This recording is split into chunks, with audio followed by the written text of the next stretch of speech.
نحمده ونستعينه ونستغفره ونعوذ بالله من شرور أنفسنا ومن سيئات أعمالنا من يهده الله فلا مضل له ومن يضلله فلا هادي له ونشهد أن لا إله إلا الله وحده لا شريك له ونشهد أن سيدنا ونبينا وحبيبنا ومولانا محمدا عبده ورسوله الذي أرسله بالحق بشيرا ونذيرا وداعيا إلى الله بإذنه وسراجا منيرا أما بعد فقد قال الله تعالى في كلامه المجيد والفرقان الحميد أعوذ بالله من الشيطان الرجيم بسم الله الرحمن الرحيم إن الله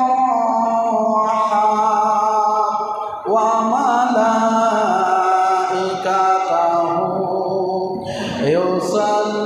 يصلون على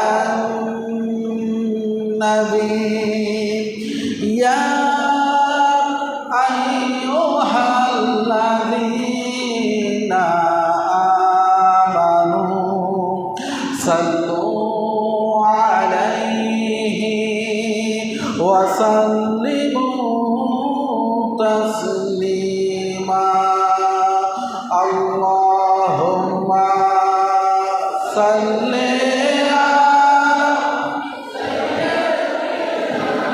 مولانا محمد وعلى آل سيدنا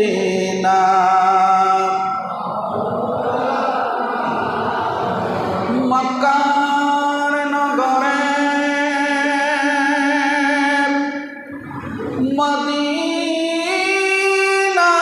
মদিনার শহরে এলো নবী মুস্তাফা ইসলাম প্রচার করে নবী শুয়ে আছেন মদিনা আল্লাহুম্মা সাল্লি আলা সাইয়্যিদিনা মাওলানা ওয়া আলা আলি সাইয়্যিদিনা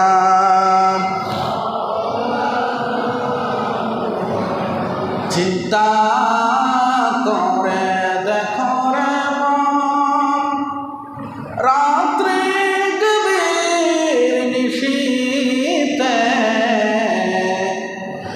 মরণ কালে কে যাবে তোর সঙ্গী হয়ে কবরে আল্লাহুম্মা সাল্লি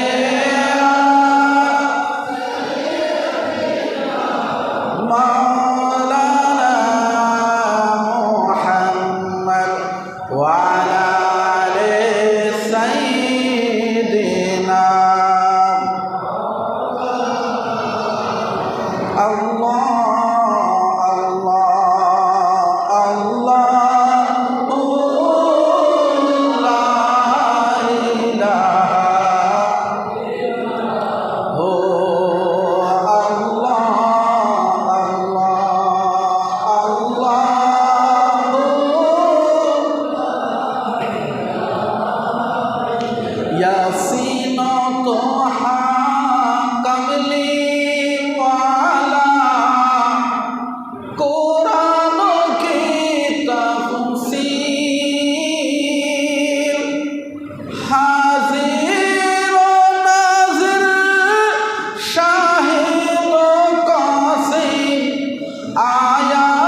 जाने देखे बाईदों करीब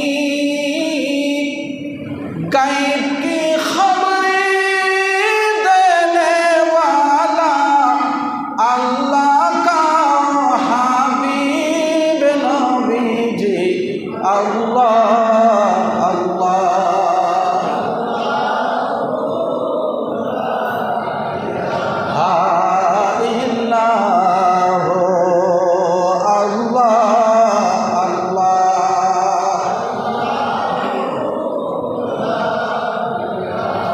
कौसारेर मालिक अपनी नबीদের सरदार আপনার উপর নাযিল হইল আপনার উপর নাযিল হইল পবিত্র কুরআন নবীজি আল্লাহ আল্লাহ লা ইলাহা ও আল্লাহ আল্লাহ আল্লাহ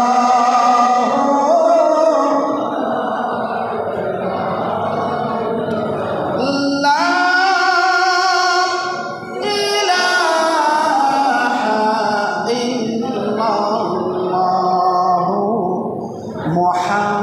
মুহাম্মাদুর রাসূলুল্লাহ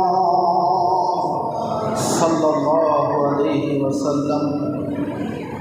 পবিত্র মাহে মুহররমের আজকের তৃতীয় জুমায় আগত সমবেত মুসল্লিয়ানে কেরাম, মুআজ্জাজ হাজরিন, হাজী সাহাবা, মুরব্বী বাবারা, যুবক ভাইরা, আসসালামু আলাইকুম ওয়া রাহমাতুল্লাহি ওয়া বারাকাতুহু। মহান আল্লাহর আজিম শান দরবারে লাখ কোটি শুকরিয়া আদায় করছি যে মহান আল্লাহ রব্বুল আলামিন রব্বুল ইজ্জত ওয়াল জালাল আমাদেরকে আজকের এই পবিত্র জুমার নামাজে অংশগ্রহণ করার তৌফিক দিয়েছেন। মন প্রাণ বলে উঁচু আওয়াজ বলি আলহামদুলিল্লাহ।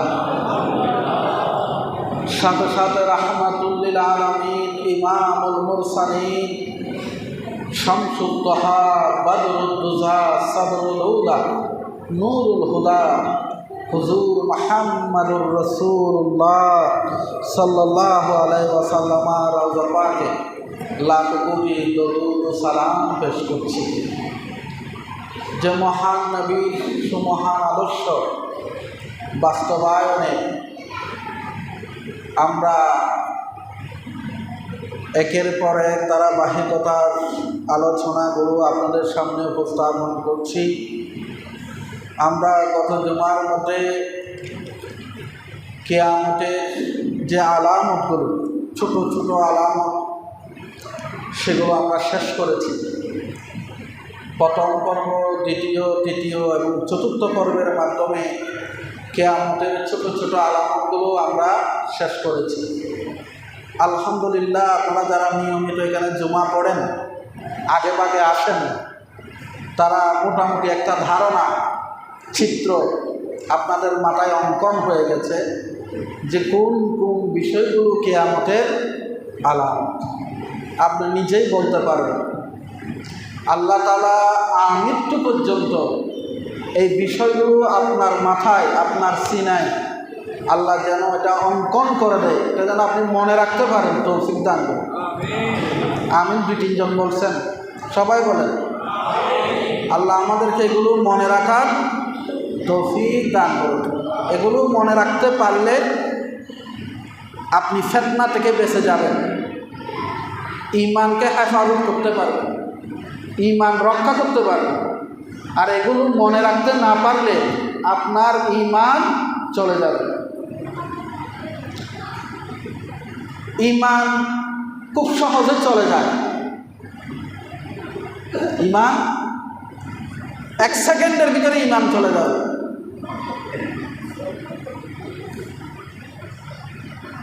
অতএব ঈমান রাখার জন্য যে সমস্ত বিষয়গুলো আমাদের দরকার, এগুলো আমাদের জানা দরকার। ঈমান নাই, আপনার সব আছে কিন্তু কিছুই নেই, সব আছে কিছুই নেই। ঈমান আছে, কিছুই নেই আপনার, কিন্তু আপনার সব আছে, সব আছে। তাহলে আমি 4 পর্বের মাধ্যমে কয়টা আলামতের কথা বলছি? সেন আওয়াজ হচ্ছে, সেন আওয়াজটা কমাই দেব, মিষ্টি আওয়াজটা মধুর হতে হবে।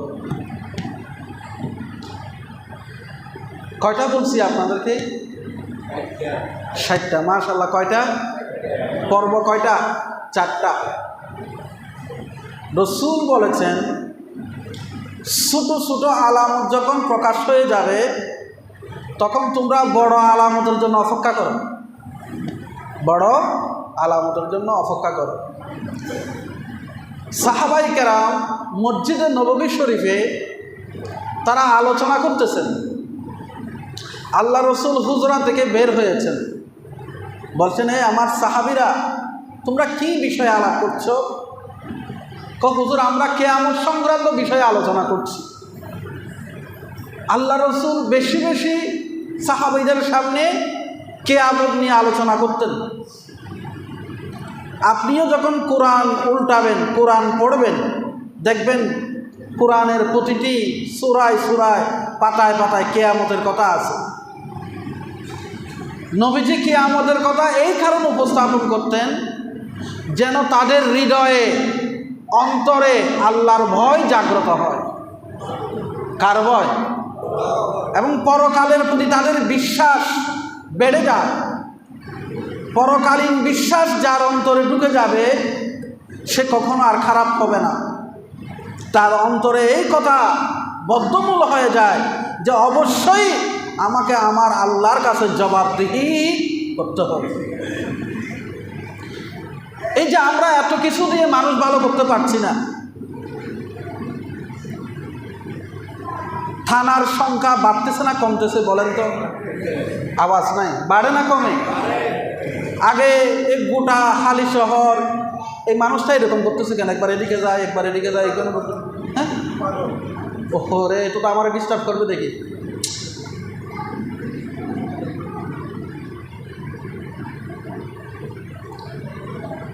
হ্যাঁ, বসে যান, সবাই বসে যান, বসে যান।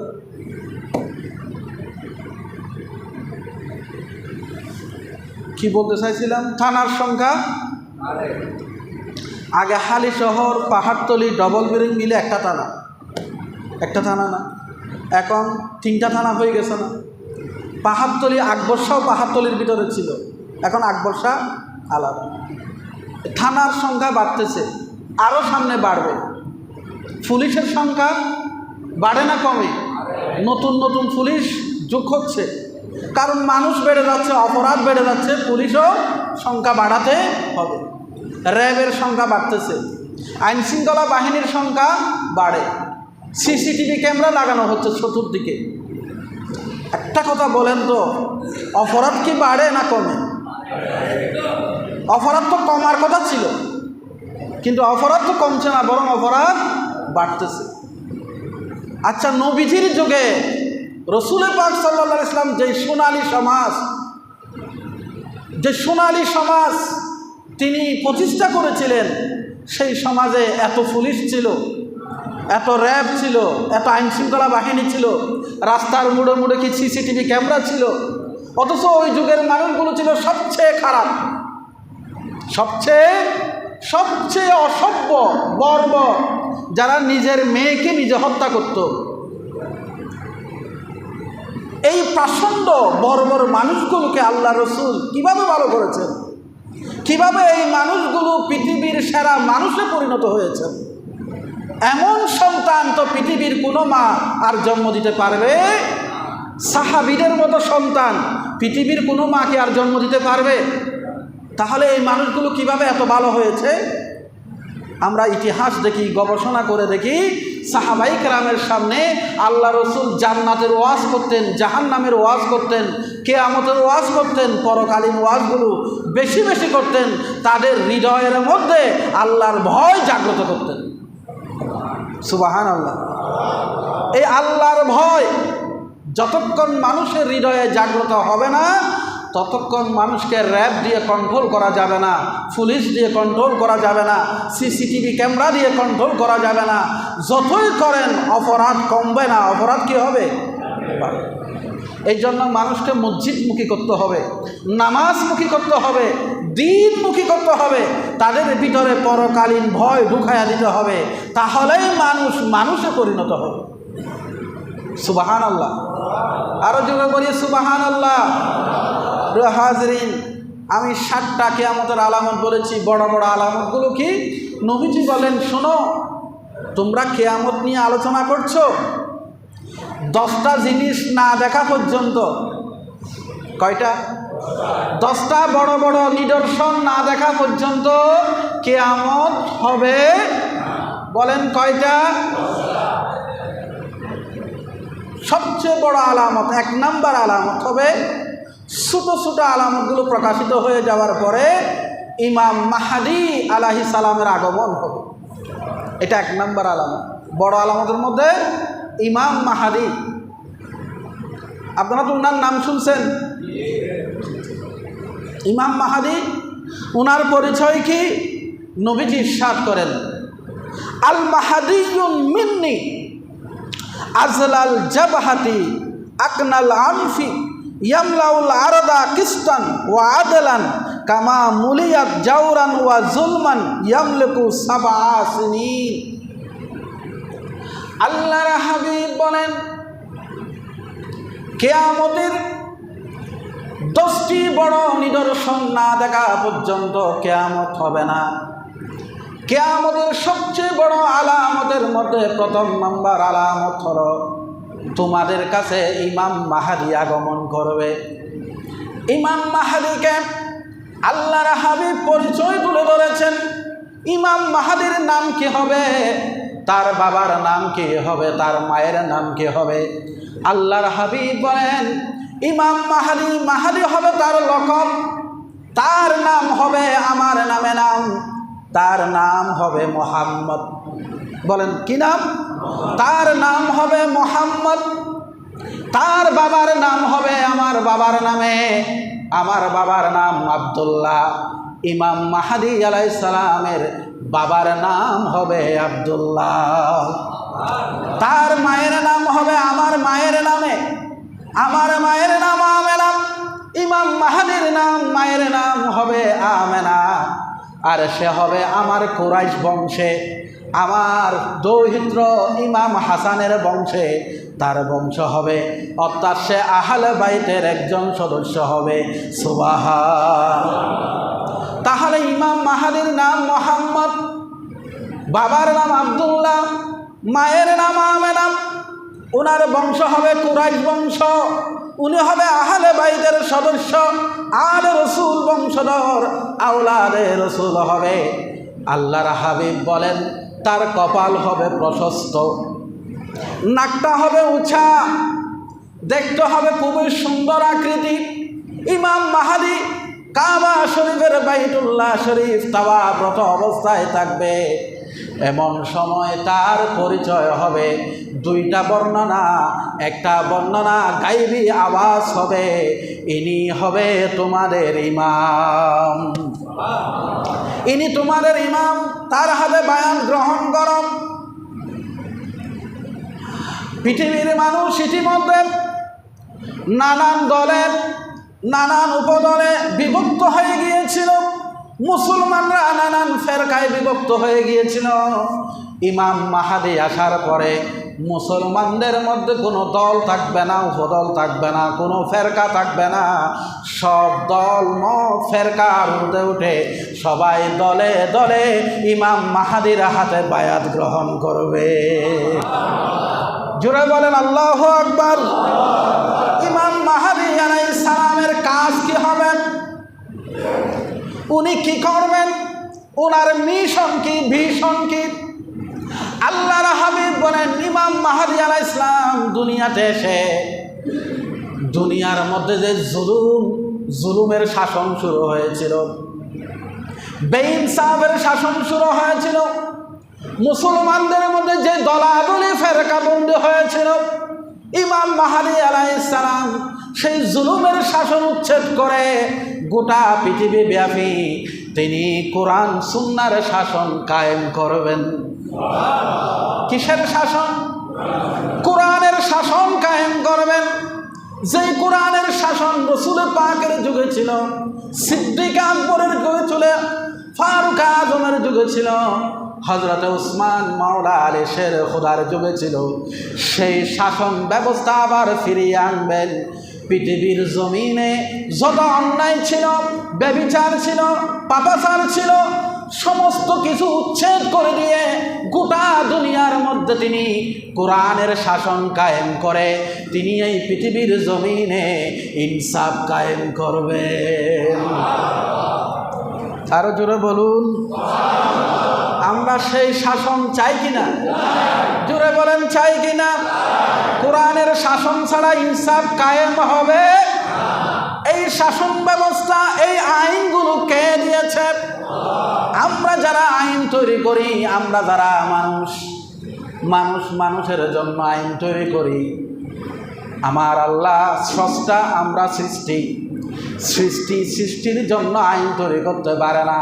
সৃষ্টির জন্য আইন তৈরি করবে কে? আরো জোরে বলেন, স্রষ্টা সৃষ্টির জন্য যদি আইন করে সেখানে কোনো বৈষম্য থাকবে না, কারণ আমরা সবাই তার সৃষ্টি। স্রষ্টা যদি আইন দেয় সেখানে বৈষম্য থাকবে না, বেইনসাফি থাকবে না। আমার আল্লাহ যে আইনগুলো দিয়েছে এই আইনগুলো যদি জমিনে কায়েম হয়ে যায়, পৃথিবীর মানুষের মধ্যে কোনো জুলুম থাকবে না। যার পাশে বাচ্চা আছে একটু কন্ট্রোল করেন বাচ্চাগুলোরে, অথবা এদেরকে বারান্দায় পাঠিয়ে দেন। আল্লাহুম্মা সাল্লি মাওলানা মুহাম্মাদ ওয়া আলা আলি সাইয়্যিদিনা। দরুদ পড়ো, দরুদ পড়ো, নবীর দরুদ পড়ো না, নবীর দরুদ না পড়িলে ঈমান তাজা হবে না। আল্লাহুম্মা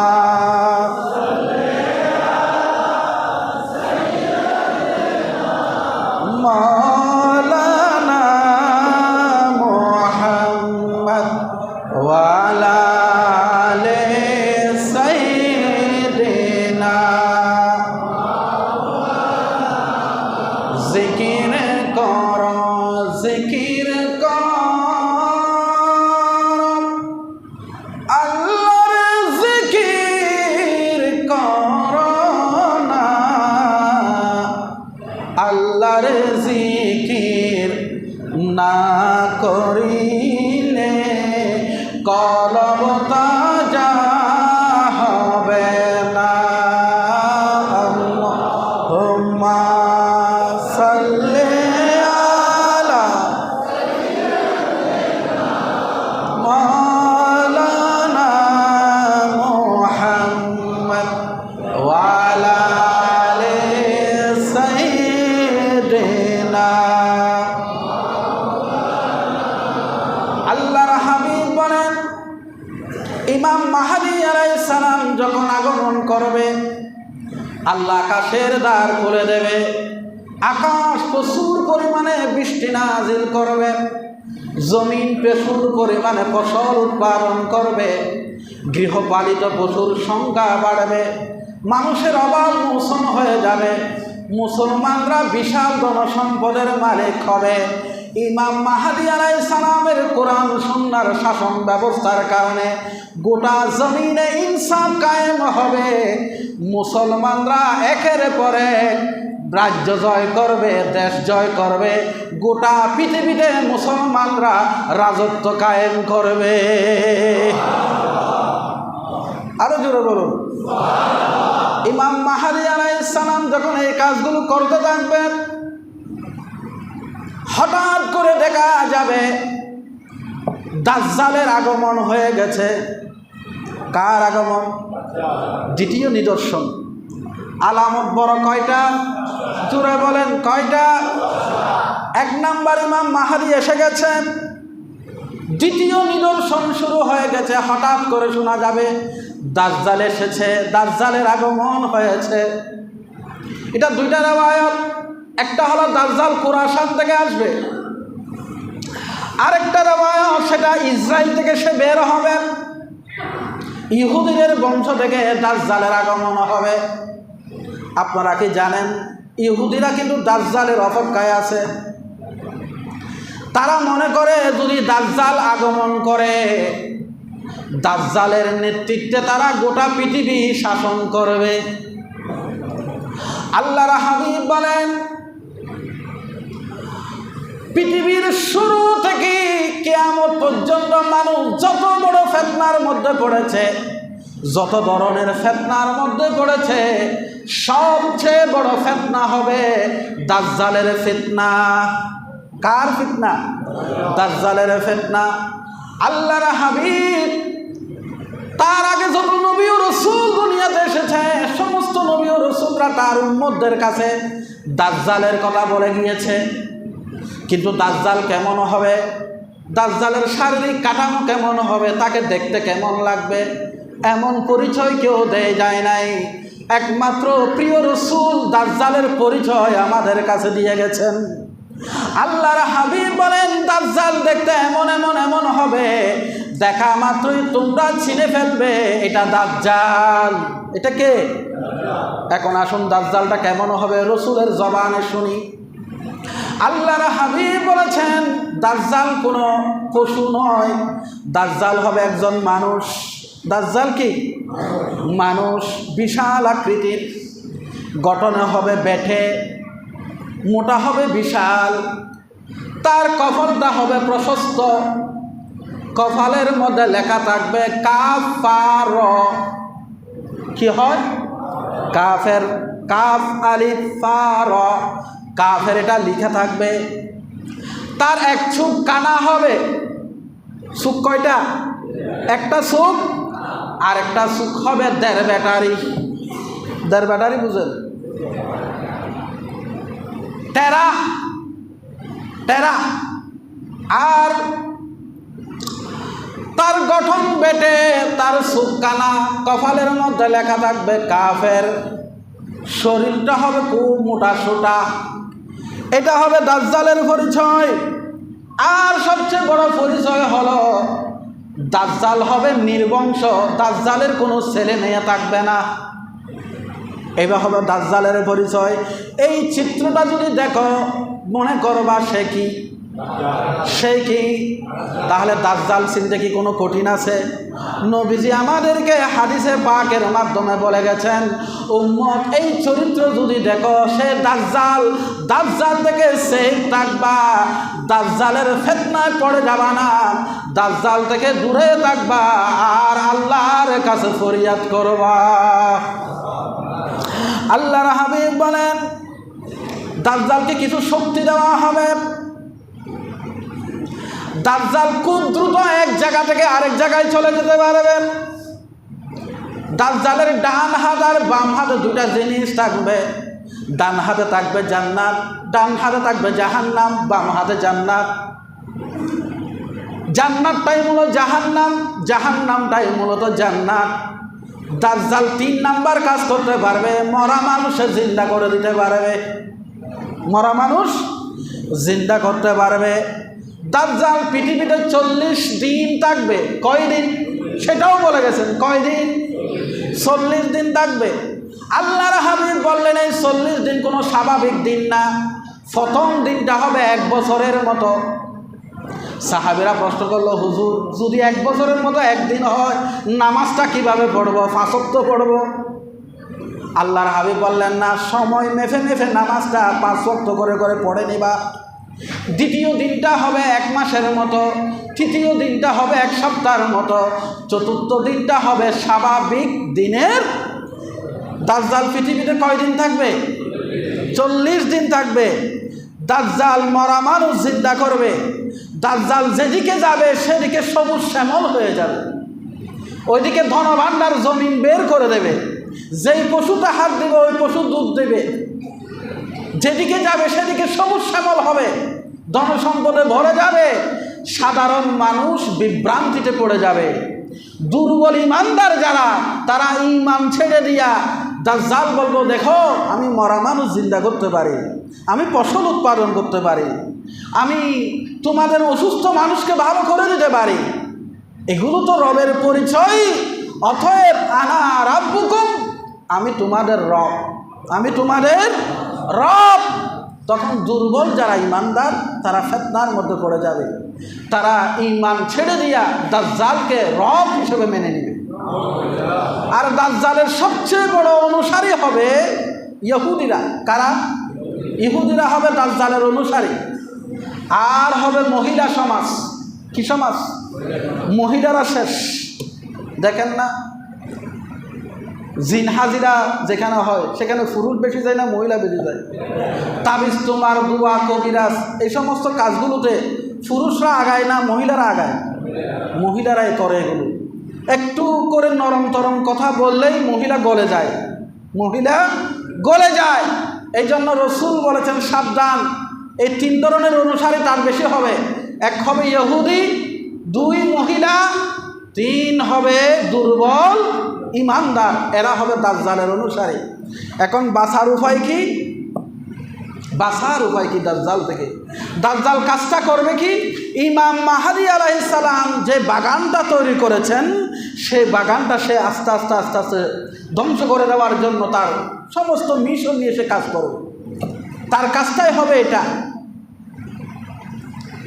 এই জন্য ইমান রক্ষা করতে হলে এই দাজ্জাল সম্পর্কে পড়াশোনা করতে হবে। এখন যেসব ভাইরা দাজ্জাল সম্পর্কে জানে না, পড়াশোনা নাই, এরা কি দাজ্জালের ফিতনায় পড়ে যাবে না? এই জন্য তো ইসলাম বলেছে, ইকরা, আগে নামাজ না, আগে রোজা না, আগে হজ না, আগে জাকাত না, আগে ইবাদত না, আগে ইকরা, আগে পড়ো। আগে কি? পড়াশোনা করো, জ্ঞান অর্জন করো, লেখাপড়া করো। এই যে আপনারা যারা এখানে এসে গেছেন, দাজ্জাল সম্পর্কে আপনি চিনে গেছেন, কোনো দাজ্জাল আপনাকে ফিতনায় ফেলতে বলি বলেন ইনশাআল্লাহ। আমাদেরকে হেফাজত করুন। কিন্তু যারা দাজ্জাল সম্পর্কে পড়াশোনা নেই, তারা দাজ্জালের ফিতনায় পড়ে যাবে। অনেক বন্ড ফির আছে না, হক্কানি ফিরও আছে, বন্ড ফিরও আছে।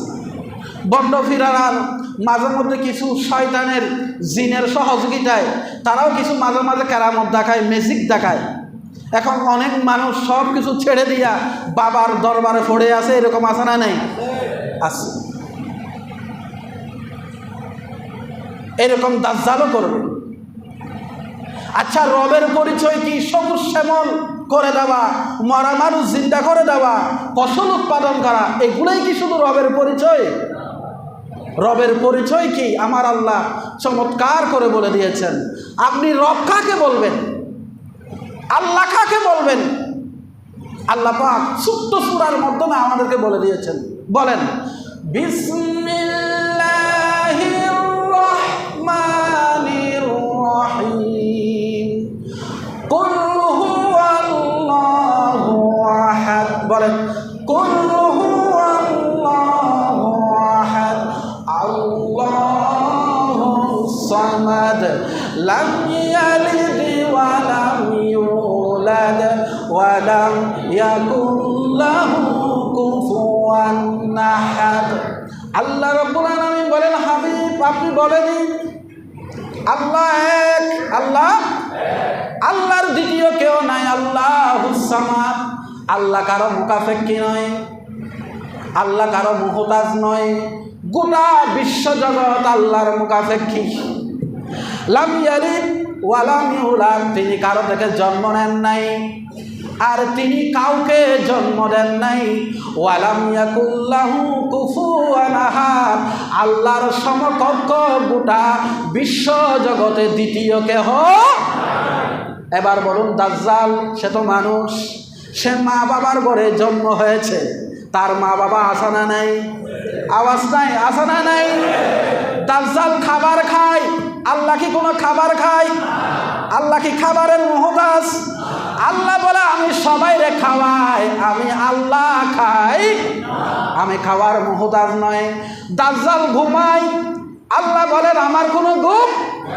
আল্লাহু লা ইলাহা ইল্লা হুয়াল হাইয়ুল কাইয়্যুম লা তাখুযুহু সিনাতুন ওয়ালা নাওম।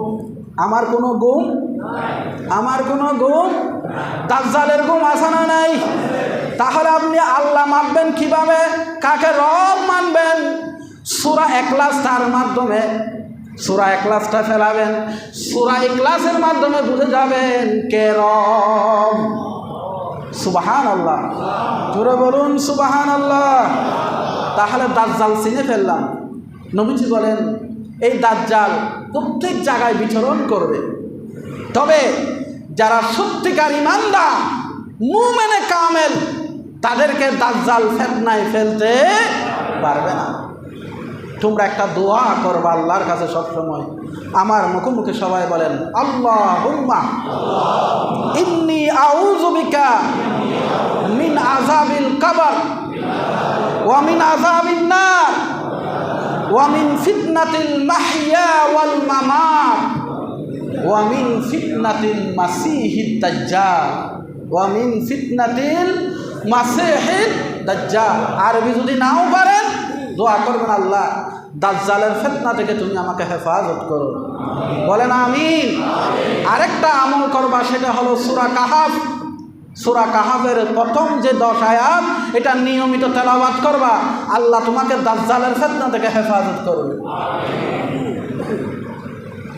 দাজ্জাল সব জায়গায় প্রবেশ করবে, শুধু 2টা জায়গায় প্রবেশ করতে পারবে না। কয়টা? একটা হলো মক্কাতুল মুকাররমা, আরেকটা হলো মদিনাতুল মুনাওয়ারা। সেখানে ফেরেশতারা পাহারা দিবে, দাজ্জাল প্রবেশ করতে চাইলেই তারা বাধা দিবে, পারবে না। মদিনা শরীফ ঢুকবে, দেখবে যে সে প্রবেশ করতে পারছে না, মদিনার মুখে বসে আছে, সে তৎকালীন ওখানকার যারা অধিবাসী তাদেরকে ফিতনা ফেলবে। এক যুবক ঈমানদার সে দাজ্জালের কাছে যাবে, চোখ রাঙিয়ে তাকে দেখিয়ে বলবে তুই তো সেই দাজ্জাল যার কথা আমার রসুল বলে গিয়েছেন। আমি তো সেই পড়াশোনা করেছি, আমার লেখাপড়ার সাথে তোমার সাথে তো দেখি মিলে যায়। তোমার চুপ কানা, তোমার কপালে কাফের লেখা, তুমি গঠনে বেঠে, তোমার কোনো ছেলে সন্তান হবে না, তুমি দেখতে মোটা হবা, তুমি দেখতে তোমার চুলগুলো কুকডানো হবে, যেটা যেটা বলেছেন রসুল সেটার সাথে তো সব মিলে গেছে।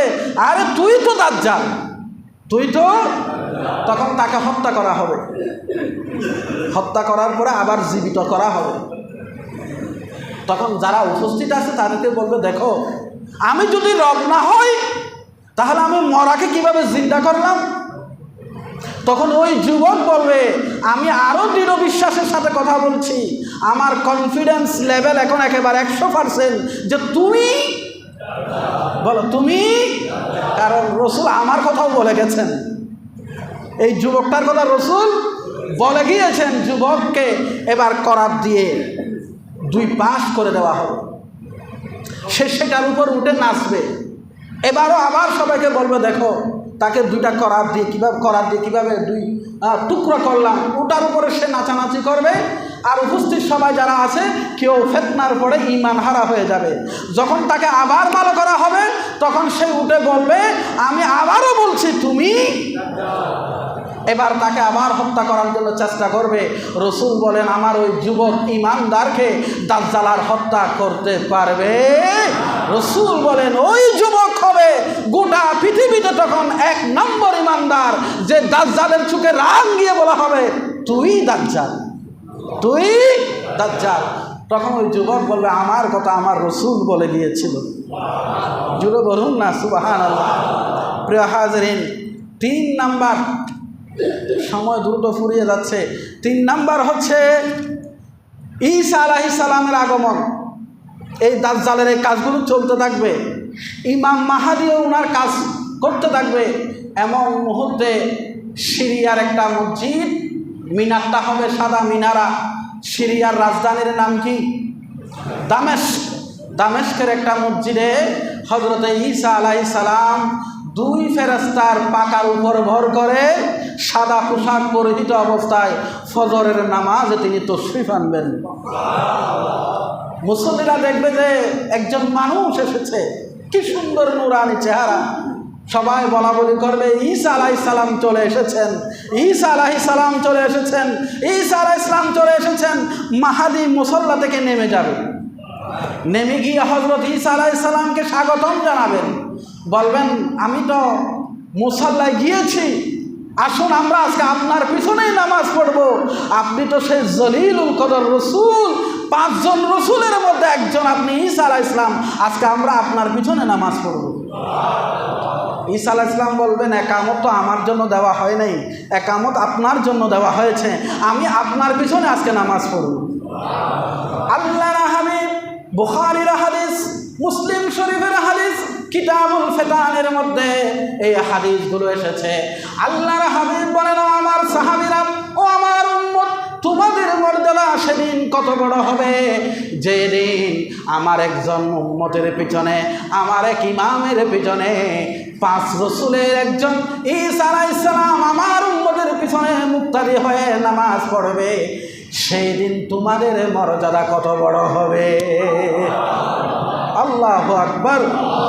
ইমাম মাহাদি আলাইহিস সালাম নামাজ পড়াবেন, ঈসা আলাইহিস সালাম ইমাম মাহাদির পিছনে নামাজ আদায় করবেন।